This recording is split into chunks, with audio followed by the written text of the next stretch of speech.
ફરીદાબાદ સૂરજકુંડ જેવી જીવલેણ દુર્ઘટના ઉકાઈ શિવરાત્રી મેળામાં થઈ તો એની માટે જવાબદાર કોણ? શું ઉકાઈ મામલતદાર દ્વારા મેળાને પરવાનગી આપવામાં આવી છે? Stability certificate, fire safety, RCC સ્ટ્રક્ચરને લઈ લોકોની સુરક્ષા સામે અનેક સવાલો ઊભા થયા. હજારો લોકો મેળાની મુલાકાત લેશે ત્યારે મેળામાં કોઈ મોટી દુર્ઘટના થઈ તો જવાબદાર કોણ? પરવાનગી આપનાર કે સર્ટિફિકેટ ચેક કરનાર? ગત દિવસે ફરીદાબાદના સૂરજકુંડમાં જે ઘટના ઘટી હતી ત્યારબાદ મેળાઓના આયોજન પર અનેક સવાલો ઊભા થયા છે. સૌથી પહેલી વાત તો અહીં ફાયર સેફટીનું સર્ટિફિકેટ અને સાધનો દેખાયા નથી. મેળામાં મૂકવામાં આવેલ તમામ સાધનો કાટ ખાઈ ગયેલા દેખાય છે, તો એનું સ્ટેબિલિટી સર્ટિફિકેટ કોણે આપ્યું? જે જમીન પર આ મોટા મોટા ચકડોળ ઊભા કરવામાં આવ્યા છે અને ડ્રેગન ઊભો કરવામાં આવ્યો છે ત્યાં નીચે આરસીસી ફાઉન્ડેશન કેમ નથી કરવામાં આવ્યું તે ચકાસણી કરવાની જવાબદારી કોની? જો આ મેળામાં કોઈ દુર્ઘટના ઘટી અને કોઈનો જીવ ગયો તો જવાબદાર કોણ? આ મેળાને પરવાનગી આપનાર કે પછી સર્ટિફિકેટોની ચકાસણી કરનાર? ડોક્ટર બિંદેશ્વરી શાહ, તાપી.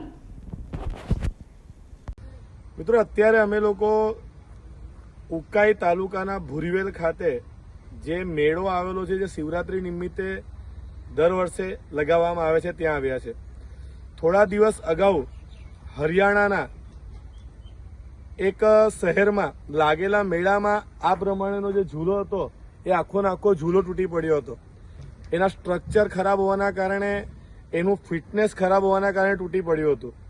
હવે ઉકાઈ મામલતદારે જ્યારે આ મેળાને પરવાનગી આપી છે ત્યારે અત્યારે અમે ચેક કર્યું કે અહીંયા કોઈ જાતનું નીચે પીસીસી નથી કર્યું.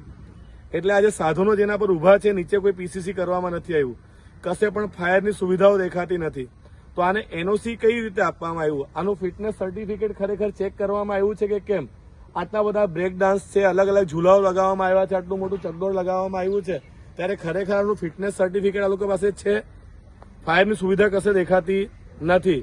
આ લોકોએ નીચે પીસીસી પર કે કોન્ક્રીટ કે કોઈ કામ કર્યું નથી. કાલે ઉઠીને હરિયાણા જેવી દુર્ઘટના અહીં પણ થઈ તો શું જે ઉકાઈ મામલતદાર જે છે કે જે પોલીસ વિભાગ જેની જવાબદારીમાં આવે છે કે જે તાપી જિલ્લાના જે અધિકારીઓ આ મેળાની પરવાનગી આપવા માટે જવાબદાર ગણાય, એ લોકો એની જવાબદારી લેશે ખરી?